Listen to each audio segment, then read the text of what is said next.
Not sure if everyone knows. There you go, the recording.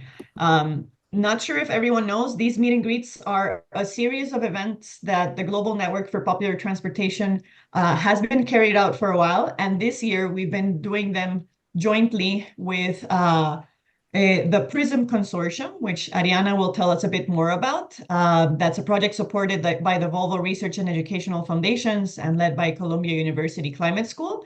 And so we're collaborating to learn more about popular transport in different contexts around the world. And so every 2 months, we're having a meet and greet with one of the living labs that is doing research in different places. So we can learn about what they're doing, what they're finding. Popular transport is very context specific. So in some places, we'll be talking about bike taxis. In other places, we're talking about minibus taxis. In other places, we're talking about e-rickshaws. So it's really, really rich to learn from each of these different contexts so that we can have shared knowledge and get insights from how things are being done in different places around the world. So we're really excited to have the San José Living Lab with us today. And we're going to talk about what the research that they're doing. But I'm gonna first give some space to Ariana Salas, who is part of the PRISM Consortium and will tell us a bit about what it's about and how we can all collaborate to learn more about popular transport. The floor is yours, Ariana. Great. Thank you, Andrea, and very nice to see all of you. My name is Ariana Salas Castillo. I am a postdoc at the Center for Sustainable Urban Development here at Columbia University, and I am luckily part of PRISM, which stands for Partnership for Research on Informal and Shared Mobility. And I just wanted to explain very briefly what PRISM is. It is, as Andrea mentioned, a global consortium, and it counts as partners universities, research institutions, civil society organizations in the global south. It is based, the concept of working is based on living labs, and there are living labs in Africa, in Asia, and in Latin America. There are 7 living labs in the global south working on 8 different cities, and we are very happy today to have one living lab participating, the Living Lab of San Jose. I will share on the chat the website of PRISM in case you want to get more information, but I will also post the email in case you have any questions or you have some ideas for collaboration. This is a topic very understudied, and it's amazing that this partnership can create more collaboration and networks around this. So looking forward to the presentation, and yeah, I'll post it in the chat box. Thank you, Ariana. And just also to remind you, we've already done several meet and greets with other living labs, and you can find those recordings and all that information in the PRISM website. And for this year, we have one presentation left, which is with the Bangkok Living Lab. So if you want to learn a bit more about what popular transport looks like and what's the learnings that are happening in Bangkok, we're going to have that one on December 12th. So keep your eyes open. We're going to be promoting it in social media and in our newsletter. But yeah, I just realized that maybe some of you might not know what the Global Network for Popular Transportation is. You might have heard about the event via PRISM, but just in case, our network is essentially a platform where different people around the world can connect to learn more about popular transport, to share insights, knowledge. We have a newsletter, we have a LinkedIn group, we do convenings and events where we share the latest knowledge on popular transport with the vision of creating a world where popular transport is recognized, it's integrated, and it's part of the transport ecosystem so that it's strengthened and it has a good quality that can serve people in a dignified way. So very, very happy to connect to you all. But the idea today is to not hear about us, but hear about the San Jose Living Lab. So I'm going to introduce Arturo and Elena, who are part of the team in the Center for Urban Sustainability, Centro para la Sostenibilidad Urbana. And I think today is going to be a conversation. Sometimes we have presentations. Today is going to be a bit more of a conversation. I'm going to be interviewing them a bit more, and then we can have spaces for questions as well from you. And then we're going to do some breakout groups so that we can discuss about the key insights or the things that resonate with you based on your experiences and context and what you're learning from this experience. So for now, the idea also of these meet and greets is that we can also meet each other. So if in the chat you can post your name, where you're based, what's your interest in popular transportation, we can start knowing that. And then in the breakout groups, we can go a bit deeper. So Elena and Arturo, please introduce yourselves, and maybe you can tell us a bit more about the Center for Urban Sustainability and the work you do in Costa Rica. Elena, if you want, you can go first. Okay, sure. And good morning. Hello, everyone. Hope you are doing well. My name is Elena Campos, and I'm part of the research team here in Costa Rica. Very nice to meet you. Thank you. And my name is Arturo Steinfeld Alvarez. I'm the Sustainable Mobility Coordinator at the Centro para la Sostenibilidad Urbana, or Center for Urban Sustainability. And we are an NGO that basically try to accelerate the transition to a low carbon economy and try to see sustainability beyond being green, as we say on a usual basis. And we work mainly through climate action, sustainable mobility, and inclusiveness in cities as well. So we try to link those three aspects of or areas of work in what we do on a daily basis and in all of our projects. So basically, we do that either through research and development, which is what we're doing now with alongside Prism. We're doing also consultancies or providing services and advisory as another way to do our activities, sensitizing and capacity building, and finally some thing that we call social action, things that we like to promote, but we do that with our own resources and not necessarily through consolidated or commercial projects, to put it in some kind of way. So that's basically what we at the Centro para la Sostenibilidad Urbana, or CPSU, it's much easier. That's what we do. And just going into kind of the work with area that you're researching in popular transportation. Popular transportation is in different places around the world, and in different places in the country as well. But you chose a specific place. Please tell us a bit more about why Pavas, which is the place that you're doing the research on, and why it felt like an interesting place to do this research on popular transportation. Perfect. Let me bring up a presentation that we used in the last few days, just so you can also have a quick look at what Pavas is. These are the two types of public transport popular transport services that we're taking a look at. And as you see, it's either automobiles, like via door-to-door travel, and also minibuses, which are part of the vehicles that are being used. And here's my cat also. Why Pavas, or at least why are we doing this research in Costa Rica? We know that this services exist for as long that communities have existed. They've been in use for a long time, but they have never really attracted any attention. And in this community that we're studying, which is called Pavas, that's the district of Pavas as itself. And as you can see, it's quite mixed from the size of the roofs. In the picture, you can see that it's sometimes either very high density, taking a look at the sites more to the left of the screen, a bit less dense when it comes to more higher income housing, when it comes to the right, quite close to the airport, and then a bit of a more mixed environment when it comes to the southern part of Pavas, which also has a significant industrial area where you can see the white roofs in the bottom of the screen, the bottom right of the screen. So why Pavas? Pavas is the largest district when it comes to territory in the city of San Jose.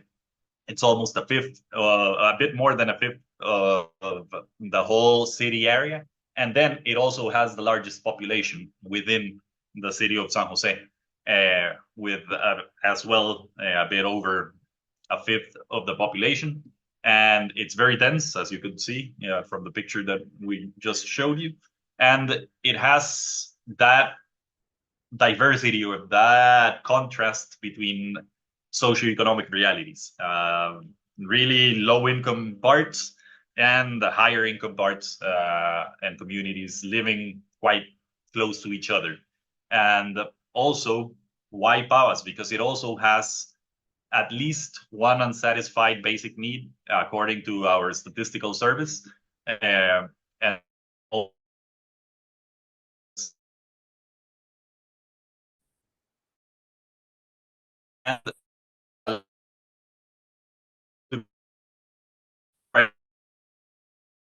not only migrant status. And there's a significant part of the population which wasn't born in Pavas. And that's something that we wanted to take into account to see what and how do these people move and for what, and all those kind of things that we're trying to answer through our research piece. So that's basically part of the context of why we chose this community and why we're doing this, because in the end, nothing has been documented, even though everyone knows that these kind of services exist. Elena, I'm not sure if you want to say something else. Yeah, maybe say that here in Costa Rica, there are not a lot of research about popular transport besides the one that Andrea did in the Caribbean side of the country. So it's really important to start to have this conversation about the contributions that public transport have in the transportation system, but in urban areas. So that is a lot another thing to take into account for this research. Mm-hmm. Great, thanks. Excellent. And I think that that can lead us to one of the questions that I wanted to pose with you which is, a lot of the times when we talk about popular transportation, there's a notion that popular transportation only emerges when there's no other alternatives, when there's no mass transit system, when there's no government provided public transport system. But from what I understand and what you've shared in other spaces, this is not the case for Pavas. So can you give us a bit of context on how the popular transport services and the public transport network kind of coexist in this area, and why you feel that popular transport is serving a role and what the role is? Okay, as you can see from this picture on the right, all the reddish lines, I'm not exactly sure what color that is. I'm not that great. Those are the regulated public transport services. And as you can see, they pretty much cover most of the extension of the Pavas district. And in the hashed line, that's the train service that runs only during peak times. But it's another service that another public transport service that is available for the population. And still, you can see in the green and yellow dots that perhaps you might not see them as well as I can. Those are the stops. You see that there's a lot of stops. There's quite a good coverage for the network. There's the possibility of interconnecting bus services with train services. But as Andrea was mentioning, there are still popular transport services that pretty much provide a different kind of access and some uncovered parts or services within the area.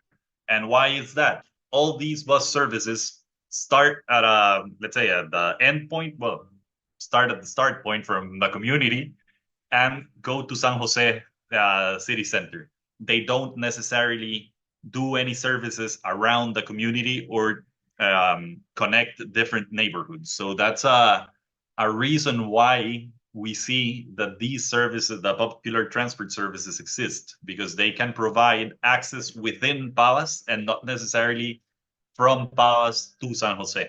And that's what we see with the collective cabs or the more door-to-door travel.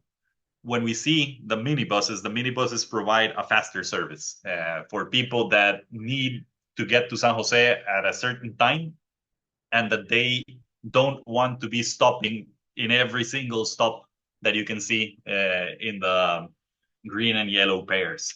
So that's another reason that people have mentioned why they use popular transport to go to San Jose or to move within Pavas as such. And in Costa Rica, there's the at least a bit derogatory term of calling them pirates, since they are stealing demand from public transport.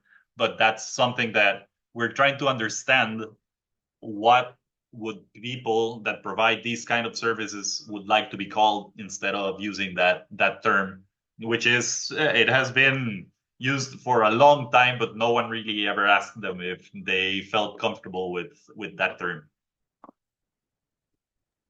Do they call themselves anything in specific? Do you know if they have a name for themselves? We still Or haven't what been people able call to them? talk exactly to Mhm. the providers, because Pavas, as you saw with all the contrasts that surround the community, there's also a lot of violence within the community. So we're trying to take baby steps to be able to talk to the people that provide the services without getting into any conflict with them during our research. So far we haven't had any luck, but hopefully in the next few months we'll be able to talk to them about this. Super. And I think that's a good segue to talk a little bit about the methodologies, how you're collecting the data, how you're approaching the communities, who you're talking with, so that other people around the world can learn a bit from this if they want to do similar research there too. Okay, let me look for the slide. Okay, here you can see also that public transport services pretty much connect every important site or end use for travel. For example, the green dots are parks and plazas. The fuchsia, I think it is, are sports facilities. Then we have blue educational centers in bright bluish health centers and all those kind of things. So you can see basically bus services do connect, bus and train services do connect all these types of important facilities within the community. So as Andrea was saying, why do this service, the popular transport services still exist? And as I explained to you, it was a bit more on the connectiveness within the community, like intra-district connectiveness, and also faster travel when it comes to traveling to San Jose, because the bus basically does around 30 to 35 stops per service. So it's quite a lot for people that are in a hurry, and there are still not any direct or express services so far, which could be part of the public transport side of the solution, or trying to integrate those two between popular and public transport services. This is our methodology. We're doing a bit of everything, to be honest. We started out with a workshop with different stakeholders, mainly on the public institutional side. We met with the municipality of San Jose, with the city government. We met with the Public Transport Board, which is in charge of approving and designing the public transport services for the whole country. Then we also included the metropolitan, well, the city police officers. We had presence of two academic institutions, the University of Costa Rica and also the Technological Institute of Costa Rica, which have been very active in this, in cooperating with us to get to deploy some of the information that we need, as I'm going to comment in a bit. And we had some base questions from what we wanted to ask or to find out based on research that we had studied before. For example, the one that Elena mentioned from Andrea in the Caribbean coast, but also from other research that had been done in the region of Latin America, but also at a global level. And from there, we started talking with these institutions to see what else they wanted to find out. And basically, with that, we confirmed or we validated the research questions that we're trying to answer through either desk research or field work. In field work, we have done several things, and we're in the process of doing other observations, which I think our colleague Carla Quesada is leading this part of the field work, and I think she's today either on site or she was yesterday with Elena on site, and you can tell us a little bit more, Elena, about this. And finally, the interinstitutional work with the University of Costa Rica, that we're trying to create a GTFS file for the whole service, the regulated public transport service in Pavas, because Costa Rica doesn't currently have the information available information available to the users of public transport or to the citizenship in general. So that's something that we wanted to add now that we're doing this research, just to contribute to popular and public transport services in general. Elena, if you want to comment a little bit more on the field work that we're doing, please. Yeah, so yesterday we were doing some field observations in different popular transport stops that we already have identified where these services are working. And we visited, for example, a bus station in between San Jose and Pavas. And now we were talking about the official public transport. There's an interesting finding that actually, well, we did these observations in peak hour. So we saw that, for example, that there is a lot of official buses at this time, and that actually people tend to use more this kind of service rather than the popular transport. So that was interesting to see, but also we visited more inside of the community, the part of more like the one that Arturo was showing you at the beginning. And we were watching like the dynamics in front of a health center, for example, and there we saw that there's a very quick dynamic where the public transport just drop off people. And I think that something important to say is that I think that the principal users of this mode of transport are women, and I think it's very linked to the care dynamics that we have also identified in different interviews, that people use these services in order to go to medical centers or to go with their children to other places. And yeah, we still have another observations to do, and we are planning to make it in also peak hours, but in other times frames of the day, and in different parts of San Jose, in the route from San Jose to Pavas, but also Pavas to San Jose. Thank you, Elena. And that's basically our methodology so far, Andrea. I'm not sure if there's any other thing related to the methodology that you would like us to go a bit deeper in. Yeah, I wanted to connect with one of the questions that we received from Roger in the chat on I know you're doing observations and that you're collecting data on like the types of vehicles and the number of vehicles.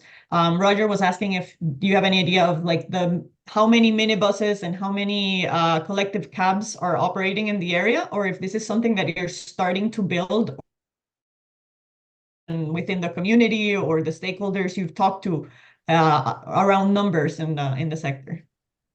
So far, no, let's say there's nothing official at the moment, but from the workshop that we did with the institutions and the conversation that we had with the public transport operator, they were registering license plates at some point. And especially for the minibuses, which are the ones that are easier to identify in some kind of way rather than the automobiles, because they share several the same characteristics, and they basically look a lot like this. Like most of the minibuses that we see are either this model or very similar. And as you can see, this one doesn't have a license plate. So, and from that mapping that the public transport company did, they said there were around 50 minibuses that they had written down the license plates. From what we're seeing on site, we did an observation in the beginning of this month, trying to compare in one of the routes of the bus routes here on this side, let's say more to the side of San Jose than to the side of Pavas. This is a secondary. This is not the main route. The main route goes through what it says RN 104. We were doing it. We were doing another exercise here on this side, which is a boulevard, but it also has a public transport service, and pretty much they had the same number of buses running on popular transport services than the public transport services. We accounted for around 15 to 17 buses per hour in this corridor. We're still trying to do the observation on the main corridor because, of course, probably there will be more buses, both popular and public transport services within this corridor. But that's something that we will be doing in the next few days. As for the taxis or the more door-to-door travel, that's something that there's not a lot of information yet. And another thing that they mentioned during one of the interviews to our colleague Carla was that they tend not to travel all the way to San Jose City Center because perhaps there might be police officers that could take their license plates away because the vehicle that they're using tends to be older and not necessarily updated or up to date with every single permit that they need to be able to use their vehicle on a public road. So they might be operating not only in a non-regulated way when it comes to public transport service, but also in a non-regulated way when it comes to complying with traffic laws in the country. Actually, that also, I think, could connect with the other question that we had from Roger in terms of if the demand is more intra-community or for destinations in San Jose. And I'm wondering if there's a difference in the role between the collective cabs and the minibuses, that the minibuses might go more to San Jose and the collective cabs might just do like more intra-community services. But yeah, maybe you can expand on that. Okay, again, from what we've heard from the community so far, the collective cabs, as you can see here, are more used. Well, they are more versatile, and they can either do let's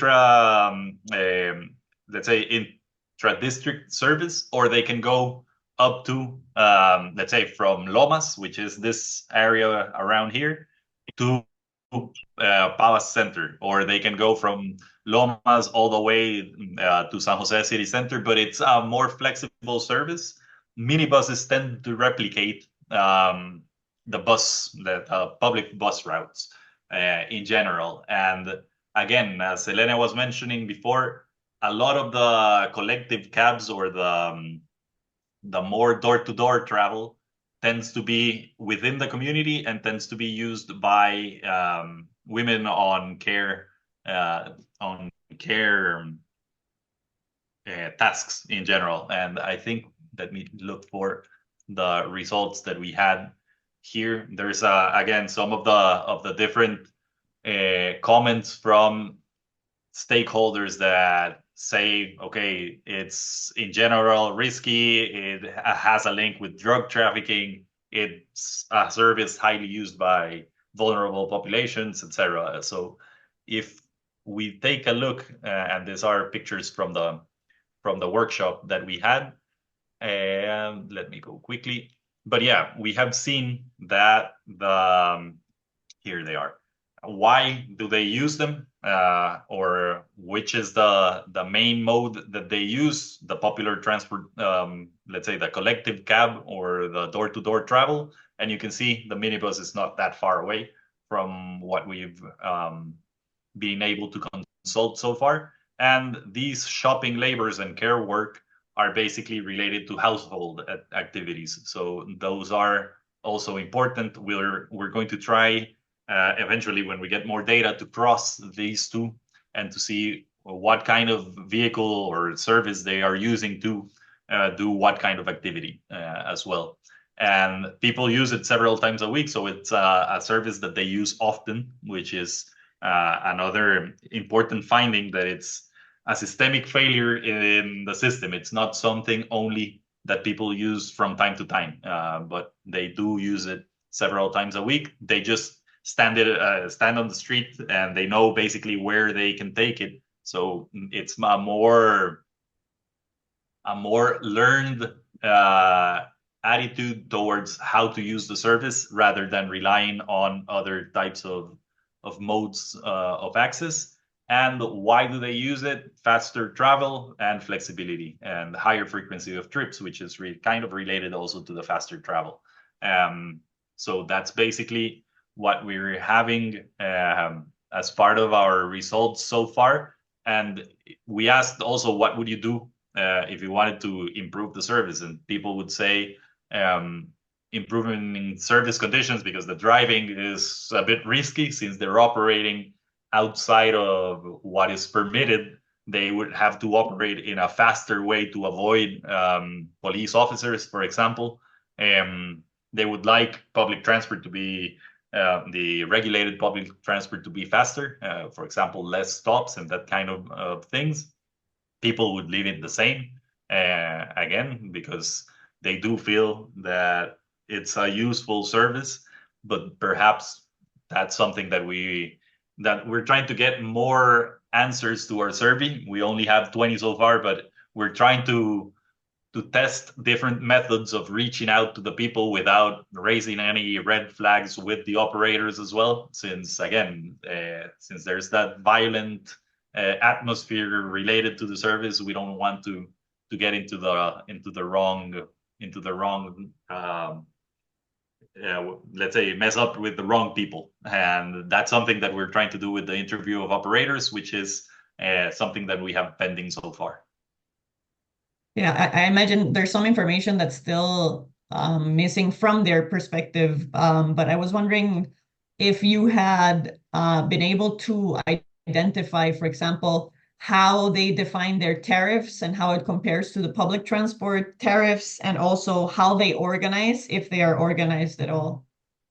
Yeah, that's part of what we're trying to do with, through this method of collecting information with the operators themselves. So far, we don't really know how exactly do they organize, or whether they define the tariffs together, or what do they do. But from what we've seen, tariffs are a bit higher than what they are for the public transport service. For example, public transport service, if I'm not mistaken, right now it's 385 colones, which is about 60 cents, 70 cents of a dollar. And popular transport services normally charge around, let's say the minibuses, charge around 600 colones, from what we've heard. I'm not sure, Elena, if you heard differently yesterday that you were doing the observations. No, I think it's like you're saying. Okay, 600 colones might be around 120 when it comes to US dollars. So in the end, we see that it's almost twice as much, but that doesn't really how can I say it? That doesn't really make people not use the service just because of the price. Because as you saw here, they were using it because it was faster, not necessarily because it was better priced. The ones that might be more, let's say, or less different when it comes to pricing are the taxis or the door-to-door travel, because Costa Rica also has regulated taxi services, which account for several operating costs, including the operator or the driver itself. And that sometimes tends to bring up the taxi tariff a little bit more than what people would like to pay. So I think, or from experience, what we've seen is the collective taxis still operate as minibuses, just with less space. Only 4 people can travel. So sometimes that might be even faster than waiting for 12 people or 16 people to come into the minibus.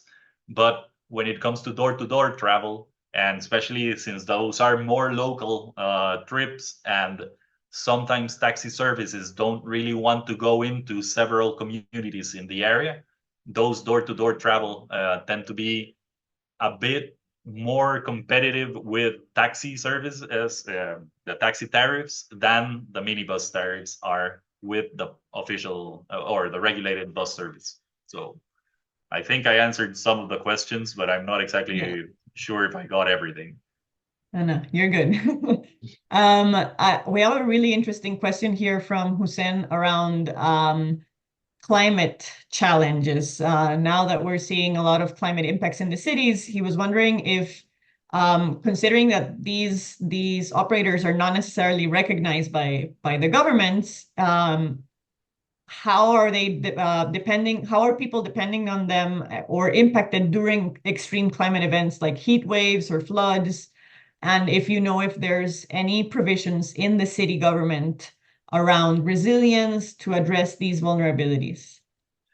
From what we've heard, and we did another project related to this community, the main risks are flooding and urban heat.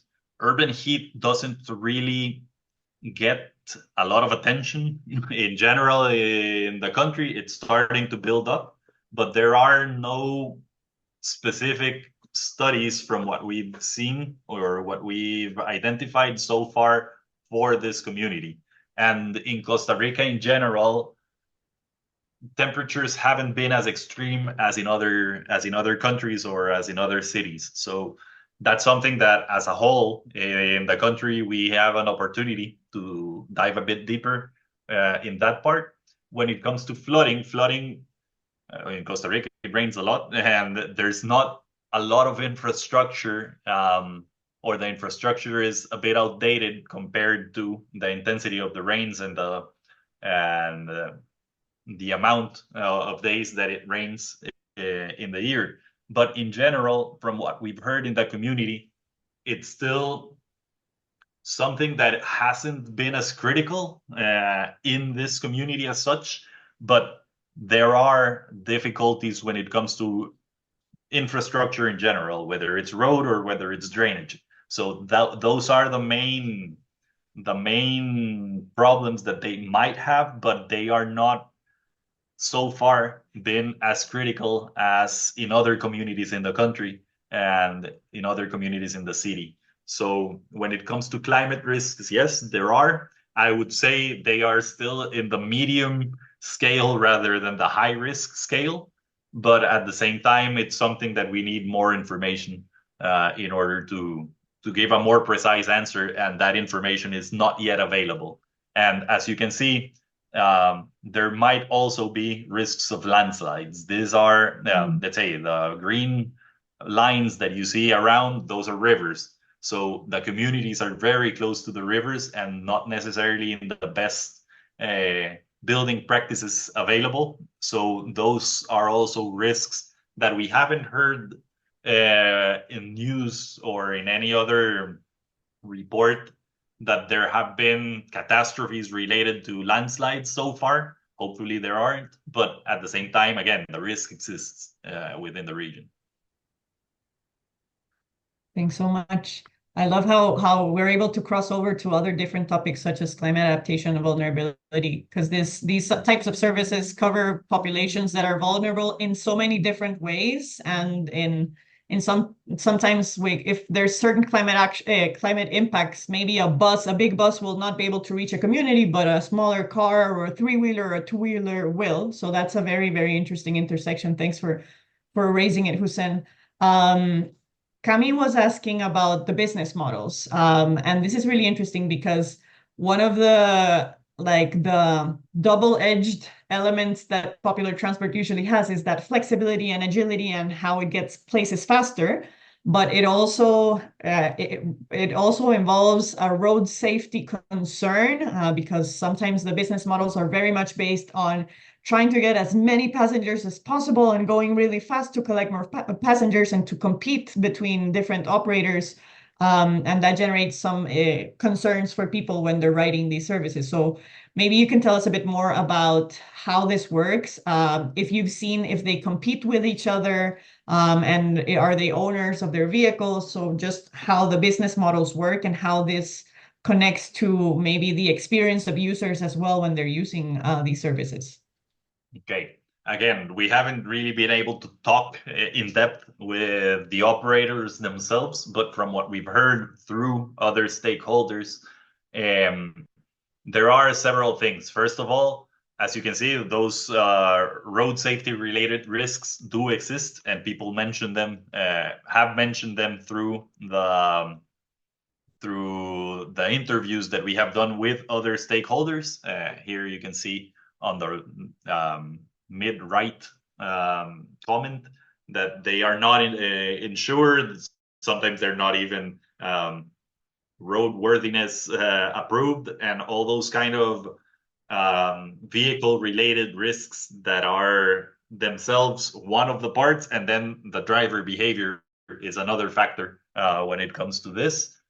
We have heard from both the public bus operator and the city government that they are organized and that they do have, for example, people checking in different parts of the route if there are police officers, if there's a failure with the public transport service, so they can send more vehicles to pick up people. So from what we see, that organization might avoid competition within different bus operators, popular minibus operators. And another thing that you can see here when it comes to in the top right comment, since there's that part with drug trafficking and violence in the area, sometimes they even have to pay a fee to be able to operate within that area. And that functions kind of like the authority within that area without being exactly an authority. But it's that part that violence tends to restrict or to constrain how they operate and who do they have to talk to. But that's something that we've heard from other stakeholders. We're still yet to confirm it with the operators if they are going to talk about that kind of thing. But yeah, that's what we're seeing. In the end, people operate all their vehicles, so all their vehicles tend to be both costly to operate and to maintain, and also cheap to acquire. So it's a balance of what they're offering. They're not necessarily focused on a extremely high quality service when it comes to comfort and all those kind of factors, but they apparently provide a high quality service when it comes to speed of travel. So sometimes that's what's more valued for some people, for some types of travel, than comfort or other aspects. So again, we're still trying to get a hold of how to talk to especially minibus operators. We've had some conversations with door-to-door travel operators. But yeah, so far, I think that's mainly what we've seen. Elena, I'm not sure if you were able to talk about or to get more information about this yesterday. Yeah, actually, from what we saw yesterday, I could say, well, this still has to be confirmed, but I wouldn't say that they compete between them because, for example, if there is a car waiting for clients in a bus stop, the other cars won't stop there. So they kind of respect that space of the operators. And I think that that's also because it's a very familiar environment, so they know each other. Because we saw that, for example, the cars pass by and they say hello between them, for example, and they just go on. So I wouldn't say that they compete, but yeah, we still have to have these interviews with them and to understand better the behavior. Mm-hmm. Super, thanks. One of the things you mentioned before, which I thought was really interesting, was that the existing data that's out there is not in the hands of the decision makers or the authorities. Rather, it's in the hand of the public service companies, the bus companies. And I think this connects a bit with what Roger is asking here, is what does the authority, what's the role of the authorities here? You've talked to them, you've gotten insights there. Are they strongly regulating? Are they kind of ignoring? What's their position there, and their kind of point of view of these services and the future of them? I would say they're cautious, and that's the approach that they're taking. They don't want to get into any kind of trouble, and they don't have any information to be able to take any action as well. So they're not, let's say, they don't want to create conflict in an area that is violent and that has already had problems with, let's say, between public bus operators and popular transport operators in the past. And what they do is they basically block the access to certain areas, and they fight police officers and all those kind of rioting activities that you can see when any interest is messed with. But at the same time, they want to find out more information to understand why they are, let's say, why do these services exist and what can be done from the public bus operators point of view to be able to, I wouldn't say eradicate, but to satisfy the needs of the people through the public bus options that they might have. They do understand that popular transport services are there because of a reason and because they do provide access to people that might not have it otherwise. I think with part of the information that we want to highlight is they are also providing jobs to people that probably otherwise wouldn't be able to have a job or to be able to have an income, and that might leave them even more vulnerable than what they are already. And that's something that I think might be highlighted more for popular transport worldwide, that it's a relatively, transport in general might be a relatively low barrier job opportunity than other jobs that might require either more education or more specific knowledge.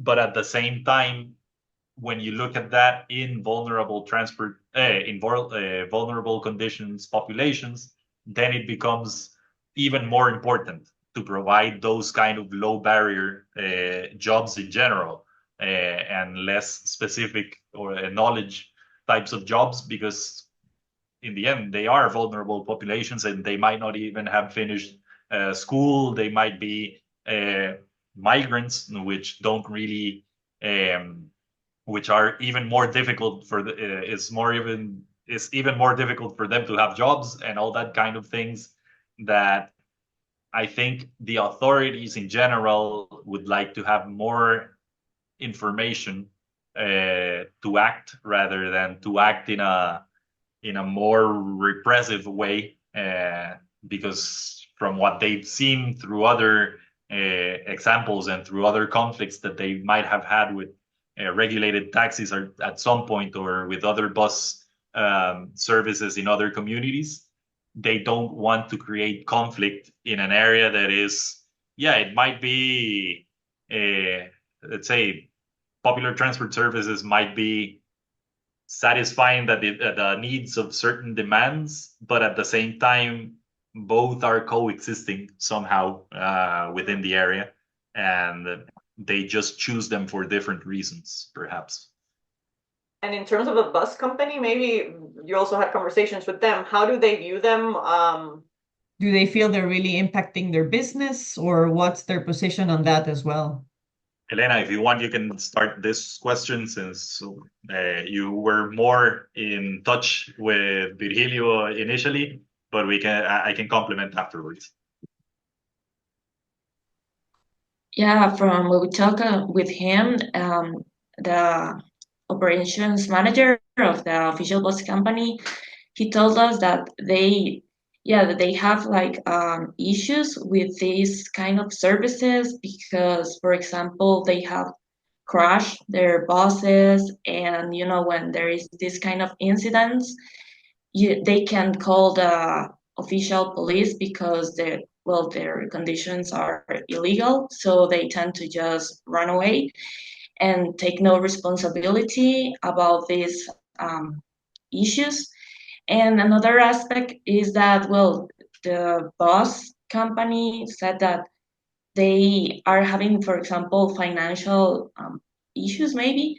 And for example, the buses are not in a good condition, so the people prefer to use the popular transport because, it's faster, and, the government technically is not providing a good public transport. So it's kind of a difficult situation.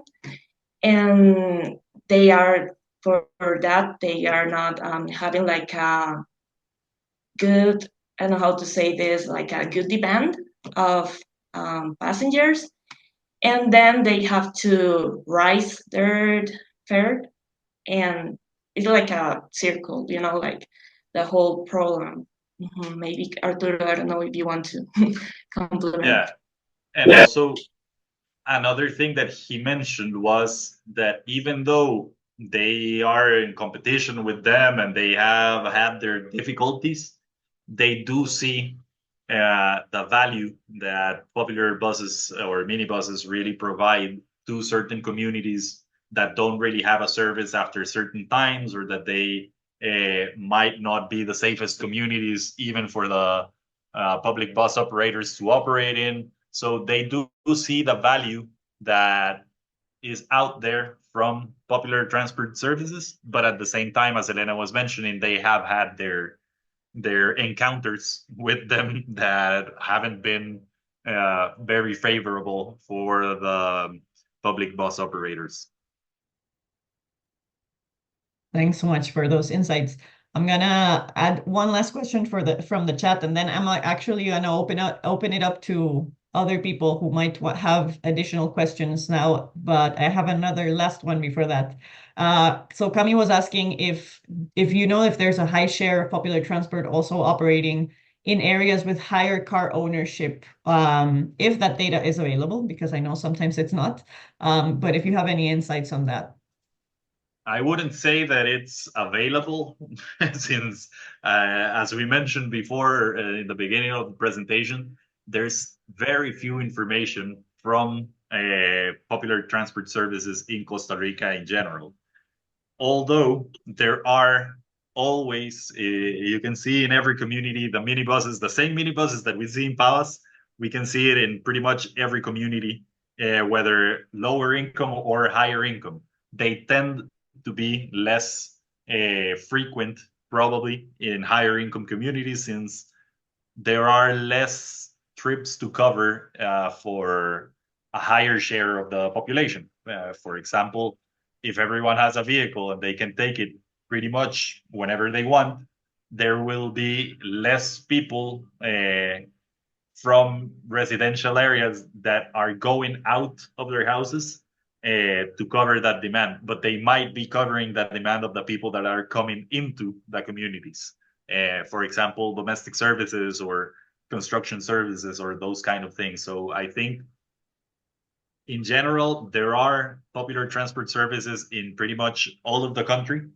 They haven't been documented and they haven't been crossed with vehicle ownership or types of trips that they are covering. But in my observations, nothing documented either, but from what we see on the streets, they do exist. They do provide services to areas where the vehicle ownership might be high, but they are providing it to other types of users that come into the areas and not necessarily people that are in need from that community specifically to go out to other areas.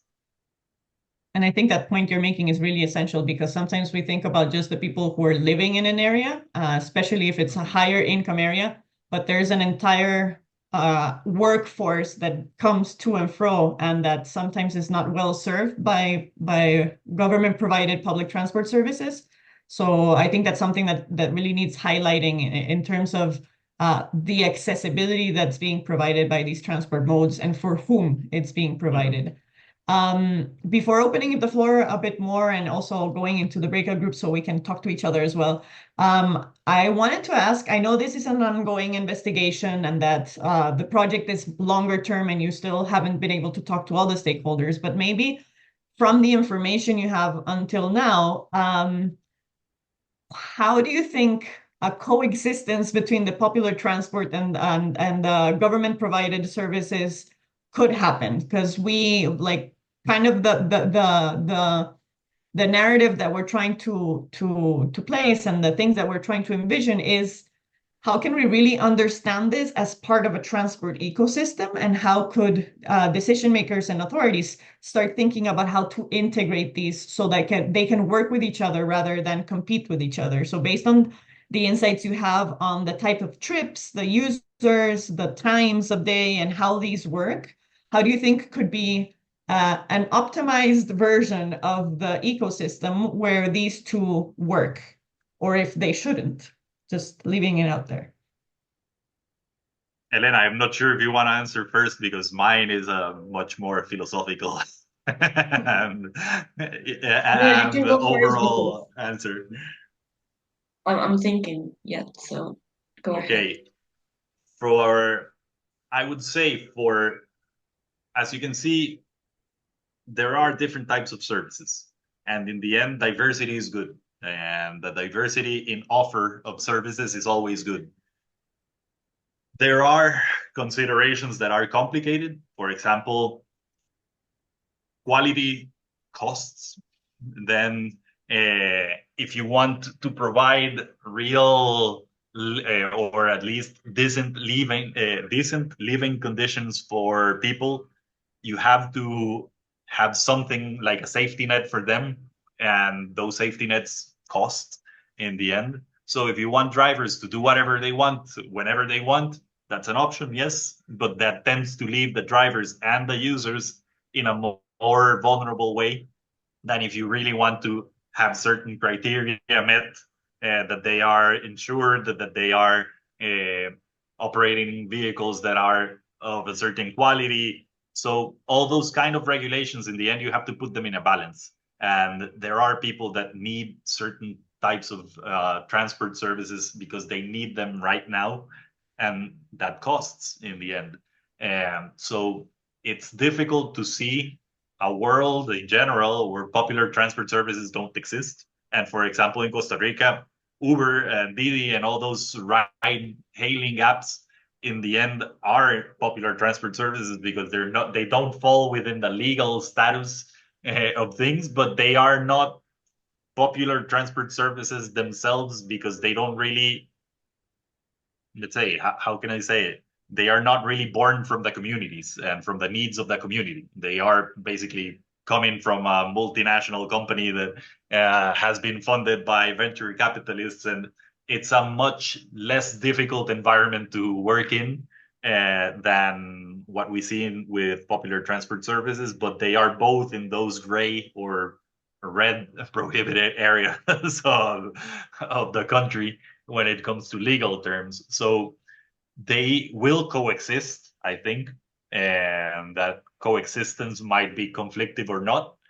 But also, I think another thing that we see from this is that public transport services need to improve, and they need to provide flexibility, and they need to provide different types of services as well. For example, if you're seeing people that need faster travel from their communities to make connections in San Jose City Center, then they might have express services. They might cost a little bit more, but they could cover a lot of the demand that needs to get there on time because they need to connect to a bus that might not be as often or as frequent as the buses in Pavas. So those kind of things, I think, could improve the quality of public transport services, but perhaps affecting what we see today with popular transport service. So it's that kind of balance that you have to look for. What do you want to provide, both for the user and for the operator? And the people working within those popular transport services also required, and they also deserve decent living conditions. So that's why I meant more philosophical. But Elena, go ahead. That's part of, yeah. No. Right now, a lot of these questions are very philosophical. Go ahead, Elena. No, what I was thinking is that maybe, I think the importance of this research is to collect data, to also generate conversations with governments in order to start to talking with the operators in order to improve their working conditions from a rights perspective, because they are very vulnerable populations and they still need to improve their working conditions, and also that will help to the users of this kind of mode of transport. So yeah, I think that's part of the importance of this research. Amazing. Thanks so much. And I think what you're mentioning is part of the core reason why PRISM exists, which is generating data on the sector so that we can have more knowledge-based conversations rather than just perceptions and fears. And usually there's a lot of fear of the unknown, and decision makers and authorities usually don't have a lot of information about the sector. So it's really hard to approach them to try to regulate, to negotiate if they have no idea how it runs or where they are or who they're serving or why people use this and how we could start thinking about merging them. So thanks for that. We usually do breakout groups to, again, know each other, because right now it's just listening to CPSU. But before we go to that, I just wanted to open up the floor to see if anyone else has any questions for Arturo and Elena that have not been addressed by the conversation or in the chat. Roger, I see you open your mic. I just, Go ahead. this relates to, I think, what Arturo was saying about Uber and other similar services. It sounds like they exist in San Jose, but they're not very widely used. So, I mean, today, let's say we have the regular taxis, we have the informal transport taxis, and then we have the Ubers of the world. I mean, which are getting the dominant share of usage by people who want, just sort of door-to-door transportation. In that area, another thing that we have been told, but not necessarily confirmed as well, is Ubers don't tend to go that deep into that community because they don't want to risk it. So in the end, the people that are operating within those high-risk communities are people from the community that know each other, that pay the fee to go in, and those kind of more violent-related aspects that, again, popular transport and transport itself is very different all around the world and different within the communities. For example, what we see in Pavas, we might not see in a community that is 7 kilometers away, but has similar conditions as Pavas. So I think that's another thing that makes, or another reason that makes popular transport irreplaceable, I would say, when it comes to operating in high-risk communities, because it's operated by people from those communities and not as a business, not as a, well, it is a business kind of, but it's more of satisfying the people's needs and probably satisfying their own needs in the process, because they saw an opportunity that people weren't really taking advantage of, and that they saw that niche and they decided to provide a service for the community, and it's still going. in the end.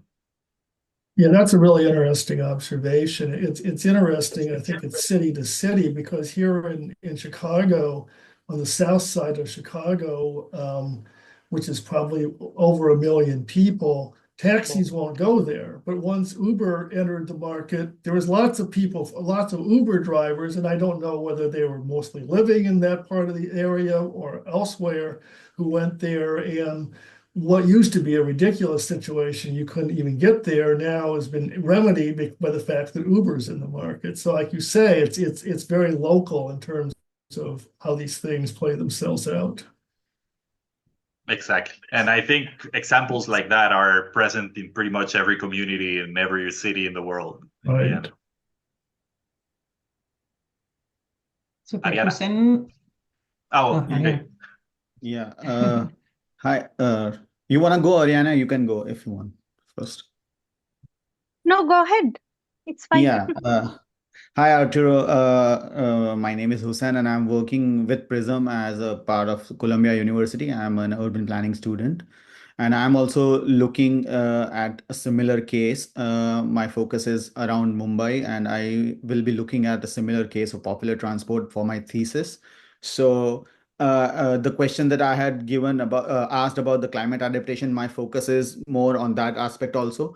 But here, talking about San Jose and the work that you are doing, and the factors that you mentioned, the environment in which the popular transport is operating here, the question I wanted to understand is that given the particular scenario here and the conditions, I mean, certain areas where the other formalized modes won't operate, given the security concerns as well, uh, how often does the research covers like the operations of popular transport in hours other than the regular, like the day hours, apart from that, how it operates at night? Because also some formal modes of transport might not be operating like past 12 o'clock at night. So does that give this mode of transport an edge as compared to the other modes of transport? But given the context here is that it's a bit unsafe, where Uber also won't go usually, do these people get an advantage in that sense? Do they, because also affordability, as you mentioned, that some cases they charge more than the public transport. So how does it play in this environment basically?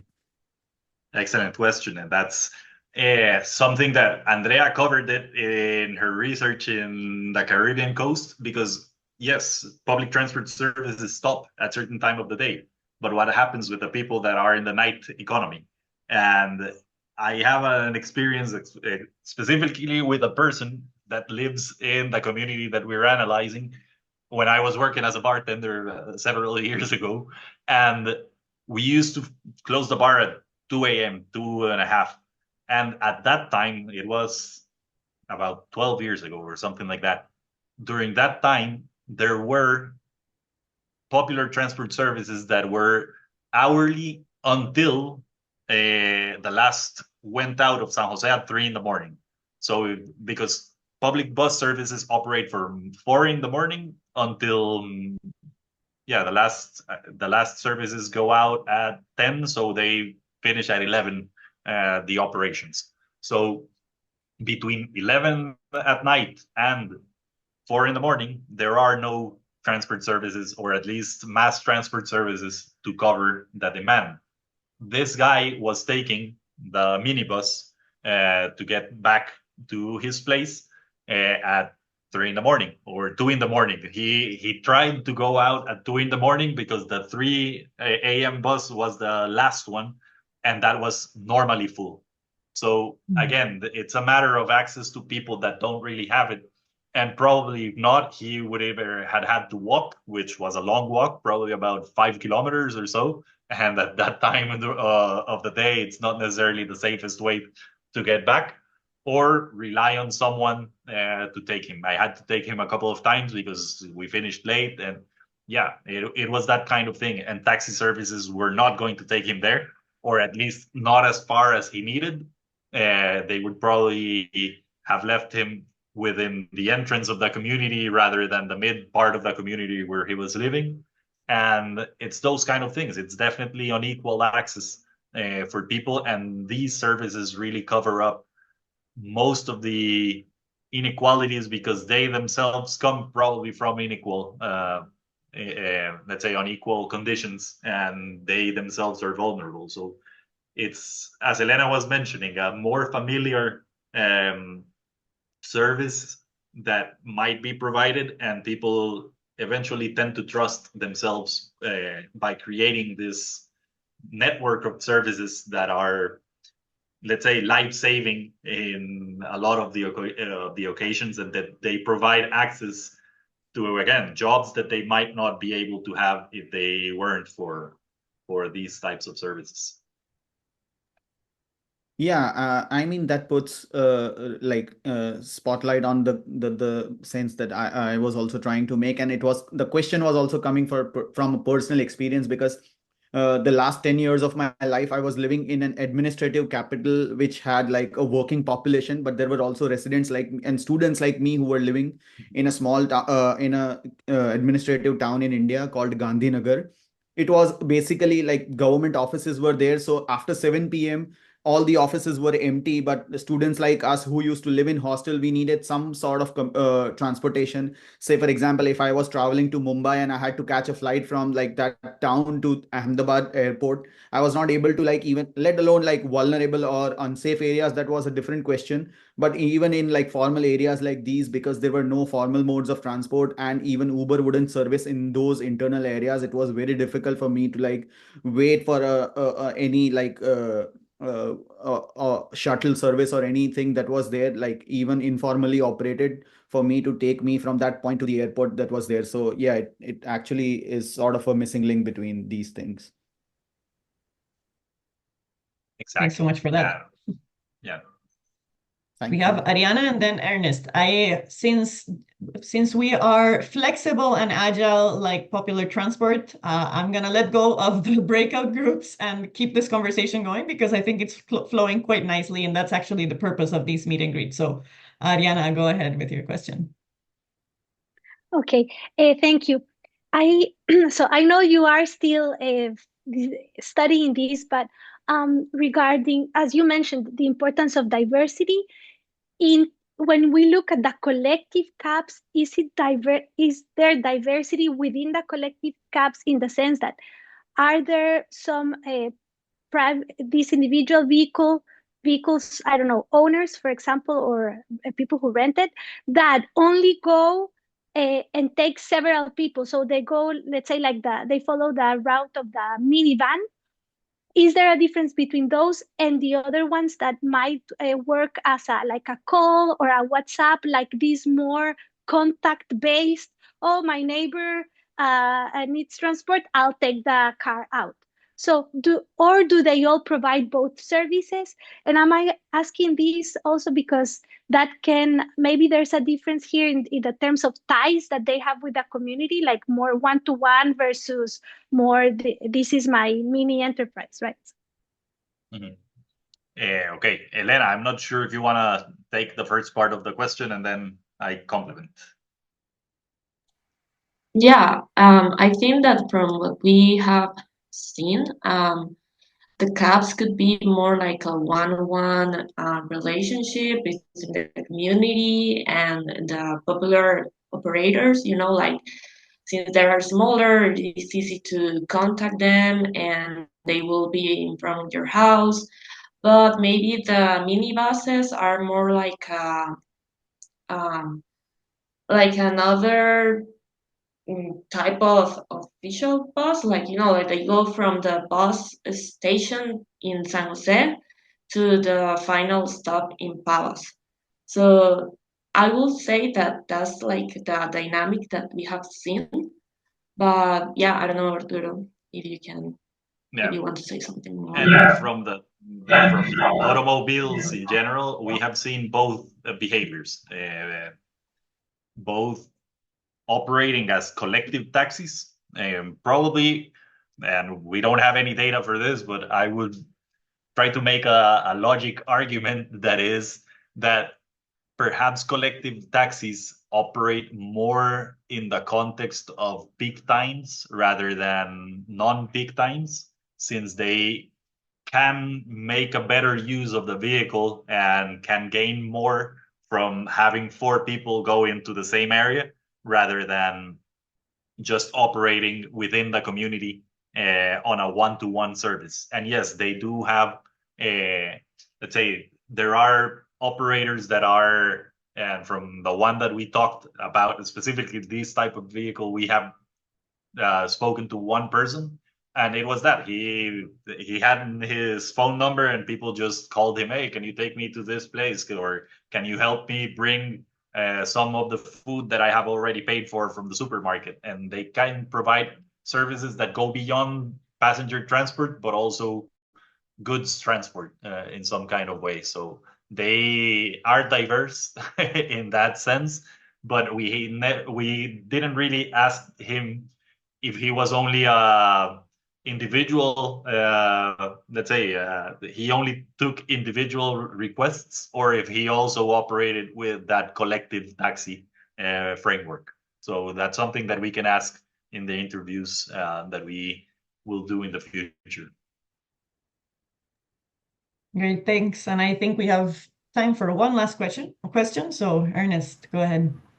Yes, thank you so much, Andrea. And thank you, Arturo. Thank you, Lena, for the insightful talk. I was just curious to pick your thoughts on the challenges you faced as researchers and how you have successfully managed to navigate that landmine. So I see, for instance, I listened to you talk about the fact that there seems to be this cat and mouse game between the operators and the officials, the police on the one side. And then it's, again, you have criminal bosses who also handle, if like the underworld. And so I'm just imagining if you are seen to be spending more time talking with the official governments or the police, chances are that you make enemies for yourself on the other side of the street. If you are seen making more contact with the other side, will be seen as legitimizing an illegality. I'm not sure how you've successfully been able to break this. It's a landmine, I think. Yeah, I think, again, as I mentioned before about the authorities, if we weren't doing this research, it would still exist and they would still do nothing about it. So they have had a really cautious approach, and they don't really want to create more violence in an already violent community. So I think their approach is helpful, definitely, for the overall safety of the community. It's not helpful in terms of what are you going to try to do to him. And I would say improve, but improve sometimes depends on the side that you see it from, on how you impact the community.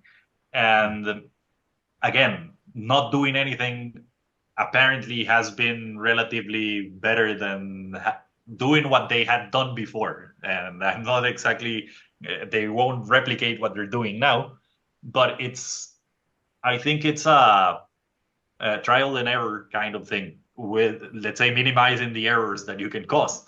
But from our approach into trying to talk to the, let's say, to the operator perspective, it has been difficult, even with the users themselves. In the end, talking to users in a conflictive area at night or during the afternoon or during peak travel times, it's always difficult. So we have tried several approaches. Some haven't worked as well as we thought they might have. For example, we went to a farmer's fair trying to get to the people to answer questions about the service, but people in a farmer's fair are buying fruits or buying vegetables. They're not in the mood of answering questions. So we've had to reformulate our approaches several times. And as Elena was mentioning about the ones that we started yesterday, and Carla, our other colleague, she said that they were sitting there, and Elena, you can compliment afterwards, they were sitting there and sometimes they were feeling a bit observed that, okay, these people are doing something weird here, and we have to take a bit of caution when we go to places and they start seeing us. Our approach was, we go there, they see us, they might at some time come to us and we can talk to them. But apparently that didn't work out exactly as planned. Elena, go ahead and you can expand on it. Yeah, it's totally like that. Like we were there, like, I don't know, like 2 or 3 hours, well, in different points, and we felt observed. And we also saw the same driver passing by us several times. So we already know that they know each other by now. And I think that's something important is that we have these interviews by reference. And it's something that the Bogota teams told us that is very important, especially in this kind of environments.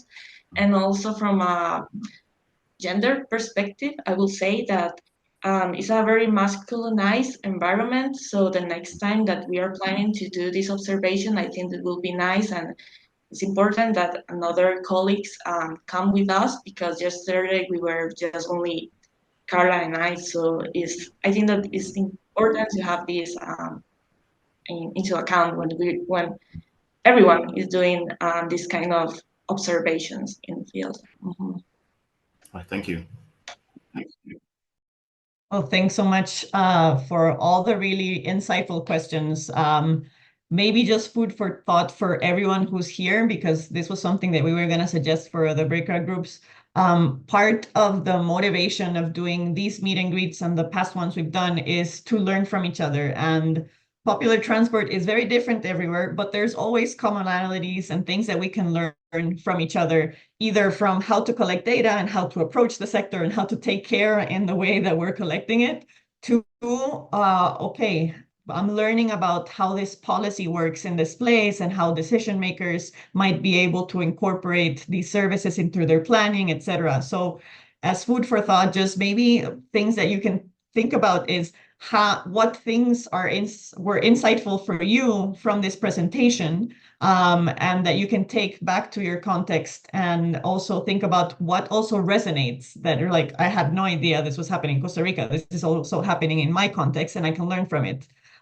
So anything that you would like to share with us afterwards, we would love to hear about. And we're gonna have more meet and greets in the future. As I mentioned before, we have one coming up in December, which is with Bangkok. Bangkok is also doing a lot of work specifically with 2 and 3 wheelers. They're doing really interesting work there. So if you're interested in that topic, please keep your eye open. On a side note, on 2 and 3 wheelers, we're also working on developing a resource hub in GNPT on 2 and 3 wheelers, talking about road safety, electrification, safety and security, equity and inclusion, and also the economics of the sector. So we're going to do a launch hopefully before the end of the year on this. And so we will have certain explainers and resources on this topic.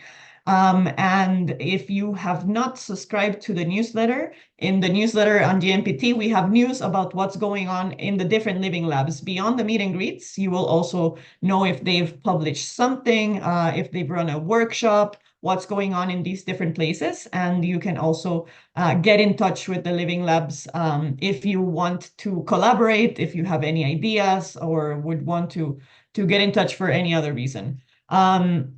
So thank you so much again for your time. And we will continue to hold these spaces for our network. Invite your friends, and hopefully next time we'll have even more discussion amongst us. But I think it's been a wonderful space to learn a bit more about what's going on in Costa Rica. And the questions that you have all raised are really interesting because it can take us to so many other different topics. Arturo? No, and I just wanted to say to feel free to reach out to us if you have any other question, any input that you want to give us, which is always well received from our side. And if you want to learn a little bit more on what we're doing and what we plan to do. So yeah, feel free to reach out to us. Yeah, and part of the spirit of PRISM is there's a consortium with different living labs already existing, but part of the spirit is to collaborate with even more actors around the world. And so if you're interested in being part of the consortium, in building alliances, in collaborating somehow, please also reach out to us. Here are Elena and Arturo's emails. You can reach out to us in GNPT or with Ariana or Hussein, or also there was someone else around here from PRISM, but yeah, we're all open to, this is a network, and the idea of networks is that we can, any effort that we want to do, it's much better if we do it as a group and if we collaborate with each other rather than trying to do it alone. So that's the spirit of these spaces. So thanks so much, and hopefully we'll see everyone again in December and to talk and learn more about Bangkok. Have great days and nights, and thanks for joining. Thanks. Bye-bye. Have a great one. Thank you. Thank you. Bye. Thank you, everyone. Thank you, Bye. Arturo. Thank you, Elena. Thanks. Thank you. Bye. Thank you. Bye-bye.